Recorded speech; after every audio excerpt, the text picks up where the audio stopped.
Pai do Senhor, iniciei essa manhã aqui em São Luís, está com bastante chuva, né? E eu aproveitei para estudar a primeira epístola de Timóteo, onde o apóstolo Paulo escreve a esse grande servo, né? Que estava em Éfeso. E algo me chamou a atenção quando eu chego no capítulo 4 e que fala sobre a apostasia dos últimos tempos. E ele inicia assim: ora, o Espírito afirma expressamente que nos últimos tempos alguns apostarão da fé por obedecerem a espíritos enganadores e a ensinos de demônio, pela hipocrisia dos que falam mentira e que têm cauterizado a própria consciência, que proíbe o casamento e exige abstinência de alimento que Deus criou para serem recebidos, com ações de graça pelos fiéis e porquanto conhecem plenamente a verdade. Eu fui fazer uma pesquisa, né, sobre o que vem dizer apostasia. E no contexto bíblico, apostasia significa o abandono deliberativo e definitivo da fé em Cristo e das verdades professadas. É um afastamento do cristianismo para negar a Deus. Muitas das vezes, após ter conhecido e participado dos ensinos, levando à rejeição da verdade e à condenação. O termo grego apostasia, ele indica a deserção ou rebelião, sendo um conceito diferente de simples tropeço ou heresia, pois envolve uma virada de costas total para o Evangelho, como descrito em Hebreus 6 e Tessalonicenses 2.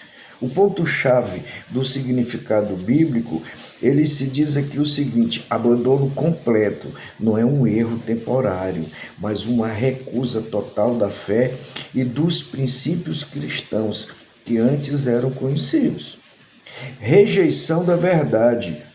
O apostata, ele prefere acreditar em mentiras, ensinos falsos, muitas das vezes vindo do diabo, e em vez da verdade de Deus.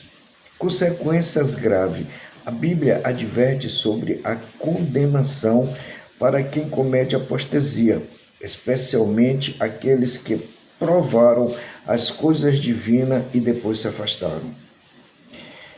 Então vamos o que diz aqui em Tessalonicenses 2, refere-se à apostasia que virá antes da volta de Cristo, indicando um grande desvio final da fé. E é o que nós estamos vendo. Muitas pessoas que conhecem a palavra, muitas pessoas que já leram a Bíblia, muitas pessoas que entregaram sua vida a Jesus e que hoje estão afastados, deram costas ao Senhor. E que muitas das vezes só o buscam quando estão necessitados, porque Deus renova suas misericórdias todas as manhãs, não é verdade? E mesmo a gente se encontrando em uma situação muitas vezes como essa, ele é sempre procurado, e como um pai procura sempre estar agradando aos seus filhos, mesmo com o coração entristecido. Então vamos ver agora Hebreus 6, 4 ao 6, que nos diz o que descreve um cenário de pessoas que conhecem a verdade e caíram, sendo difícil para elas se arrependerem novamente.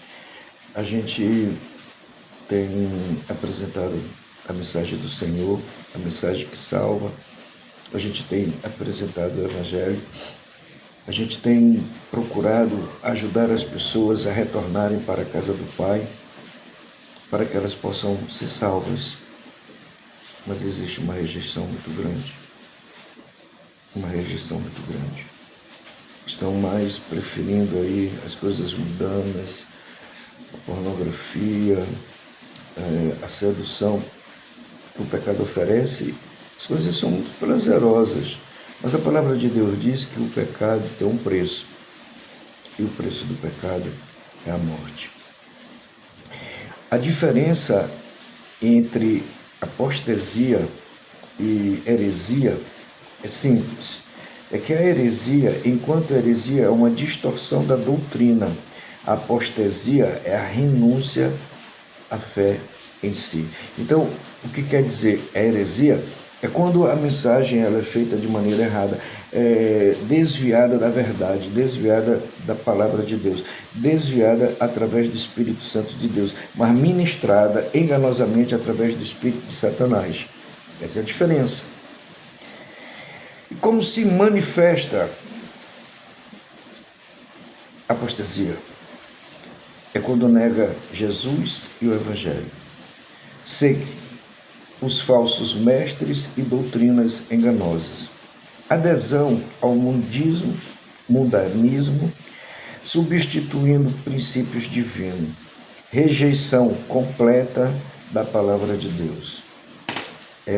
Você tem livre-arbítrio. Você quer continuar sendo inimigo de Deus porque você deu as costas para Deus quando você se mantém afastado. Se você se afasta, você está na apostasia. E todo aquele que está na apostasia, ele se torna inimigo de Deus. Porque você está escolhendo dois deuses? Não, você está escolhendo um. E você está escolhendo justamente aquilo que justamente afronta ao nosso Deus. Você está escolhendo justamente aquele contrário ao que o seu filho o fez por nós. Não é verdade? Pois é. Se eu fosse você, eu pensaria muito a partir de agora. Tá? Eu pensaria muito a partir de agora. Que Deus te abençoe em nome de Jesus.